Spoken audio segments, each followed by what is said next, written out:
大家好啊！今日咧先同大家分享去分析呢個1A 1B 呢兩件魚窯。魚窯咧係五大名窯之首，收藏家咧都希望咧能夠收到一件魚窯。拍賣價咧已經大拍行已經去到上億元啦，當然咁，但係能夠收藏到魚窯咧，係大家嘅理想啦。咁每一件魚窯，當你有機會見到佢嘅時候，如果你識分析佢係真係假，咁個機會率收藏到嘅機會率就好大啦。咁我哋而家將呢兩件魚窯咧，用眼殼同埋微觀咧，俾大家睇下。最後咧斷代咧，我哋借助量子機啦。好，眼殼咧，呢件魚窯咧，葵花厚啦嚇。佢有個特點，佢呢個有禪翼嘅開片，大家睇下。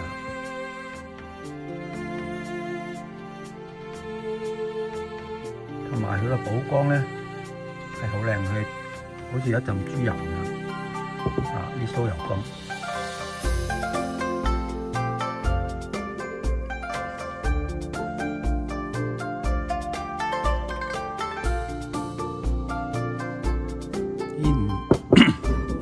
另一件1B 5嘅支釘燒，有好多滲呢啲土滲，好多人話呢土滲咧係人做落去嘅。咁我哋啱放大先知嚇，放大俾你睇。但係佢一樣都有酥油光嘅感覺，係嘛？好靚嘅皮膚嘅油光，個釉面好靚。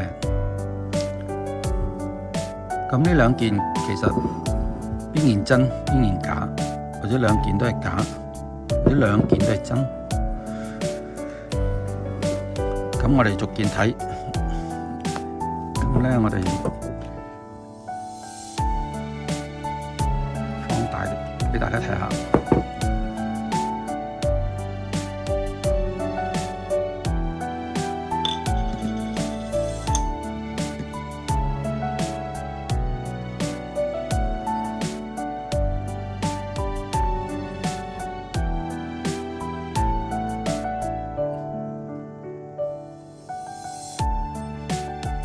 經過200倍嘅放大咧，我哋睇到佢啲平時睇唔到啲土滲咧，喺顯微鏡之下睇到。而呢啲大氣泡、細氣泡咧，會好均勻。嗰啲禪翼嘅開片咧，就係呢啲。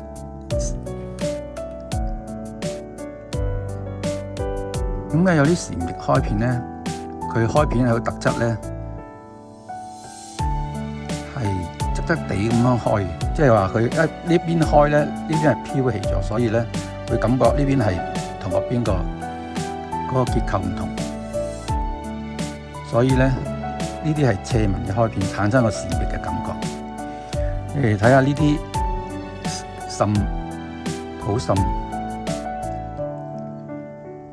同埋咧，佢個滲透呢啲開片咧，呢啲係舊嘅開片係闊好多嘅，啲新嘅開片咧係窄好多嘅，所以咧佢其實係好正常有新舊開片，呢啲係老瓷器嘅特質，有新有舊。呢度有個叫破口氣泡，佢除咗破口，因為亦都有啲物質咧滲咗入去。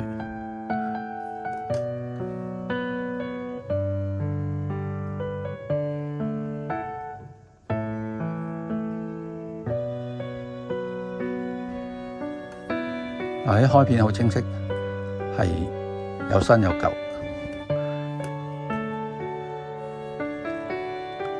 帶大家睇下呢度，嗱，呢個禪翼開片嘅嗰個位置，呢啲係禪翼嘅開片。但係呢度咧有啲白色嘅，啲白色咧其實係水土滲，係咪有啲礦物質喺度咧？水裏邊咧嘅礦物質沉積咗喺度，咁長時間出現咁樣，佢刮都刮唔甩。所以呢啲滲咧，同一啲就咁一大堆泥嘅滲係唔同，因為喺土層入邊咧有唔同嘅環境，產生咗唔同嘅結果，其實令到件瓷器呢件係特別係水土滲啦，所以咧水入邊嘅礦物質咧係比較多沉積咗喺度，甚至有啲係滲咗入去釉底，同釉底溶埋一齊。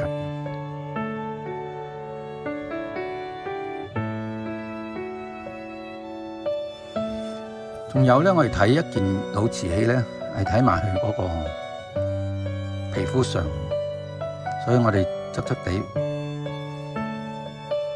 大家睇下皮膚上睇佢咩咧，其實好重要，因為好多瓷器咧，因為係人為腐蝕咧，佢呢個當然咧有土滲咁嚴重咧，都受到腐蝕啦。咁人為腐蝕同埋天然腐蝕係唔同嘅。呢度嘅皮膚上咧，其實係天然腐蝕造成嘅，但係咧有啲專家咧，佢就當佢係人為腐蝕，尤其是產生少少隔離光呢啲咁嘅補光咧，咁有部分專家咧就誤以為佢係人為腐蝕啦。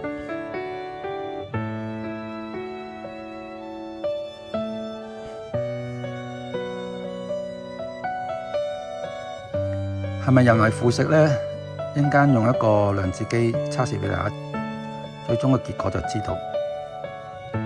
OK， 我哋1A 睇完，我哋睇1B。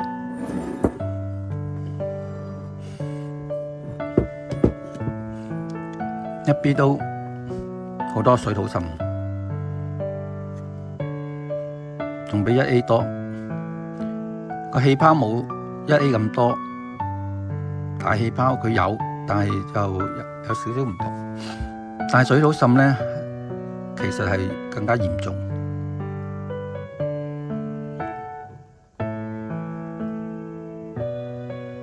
同埋咧，佢開片咧，呢度都有啲大嘅開片，亦都有小開片嚇。所以呢啲位置屬於禪液開片嘅，但係咧個數量係比頭先1A 個少。所以開片咧就肉眼咧睇1A 咧係好多開片，好靚嘅開片，但係1B 咧係少嘅，就咁肉眼睇咧就感受唔到。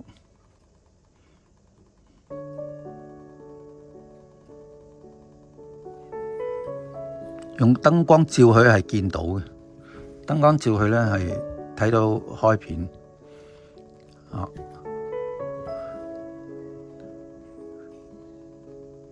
放大都睇到，但係都比1A 光滑啲咯。但係個情況同1A 好相似，都係水土滲，佢甚至滲到入皮膚嗰個釉底層。所以呢啲情況咧，如果你破開咗咧，佢其實喺釉底入邊咧都見到呢啲土滲。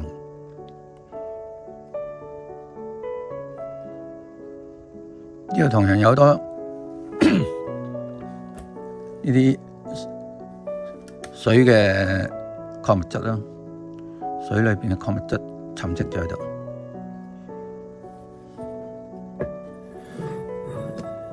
我睇個底部都係一樣，好多水土滲。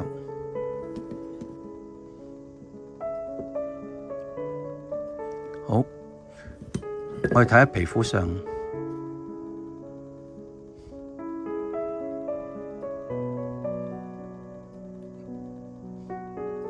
呢個皮膚上其實同1A 相比咧，比1A 都係好啲咁多嘅啫，差唔多。而且佢有少隔離光啦。由於呢啲隔離光咧，有啲老師認為咧佢就係人為腐蝕啦。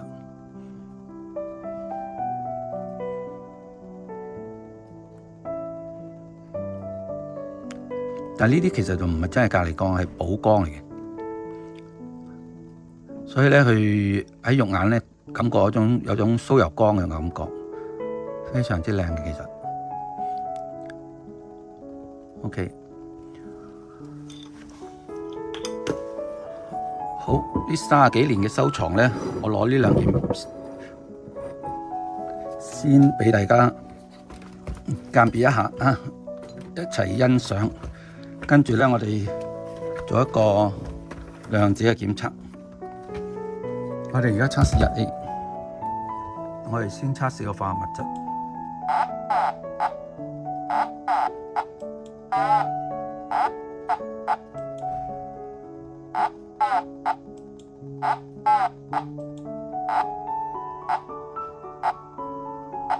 佢化學物質係3，3代表佢係真係舊嘅瓷器啦，新嘅瓷器咧通常都10幾㗎喇。呢個年份測試係1位數千位嘅時候係1。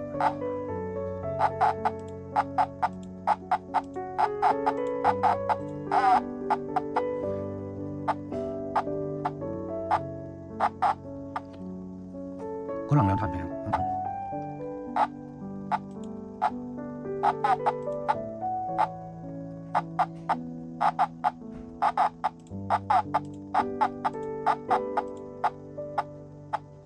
其實1，我哋由上到下再試多次。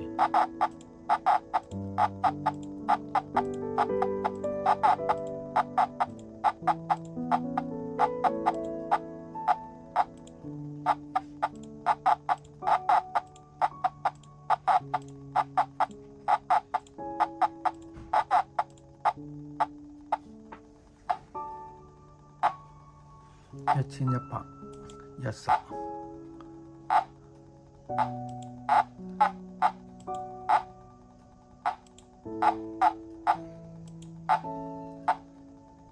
1120。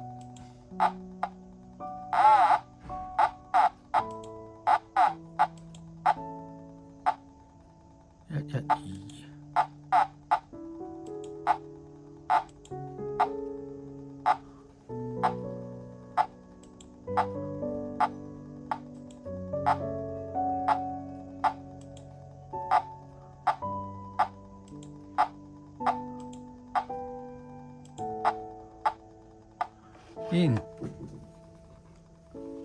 化學係3，係公元1122年製造嘅。1122年即係北宋宋徽宗時期。我哋測試另一件1B， 我哋先測試化學物質。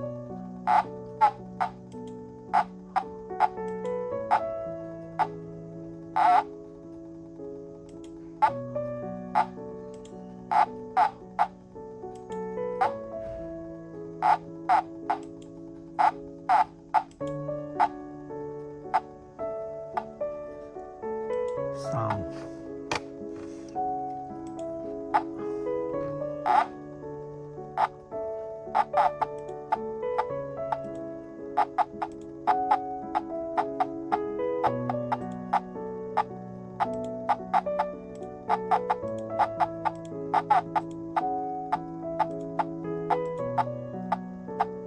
共鳴聲係1。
係1111年。好，今日分析呢兩件汝窯呢，就係兩件都係到代。呢件呢就顏色呢，其實係有啲唔同嘅光線呢，佢都有唔同嘅變化。有時帶青，有時帶藍，呢啲係天青釉嘅特質。呢件都係，不過呢件好似青少少。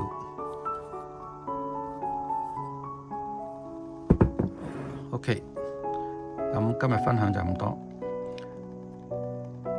下一次就會睇嗰件2號啦，2號 A、2號 B， 希望大家都估中佢究竟係咪到代嘅汝窯。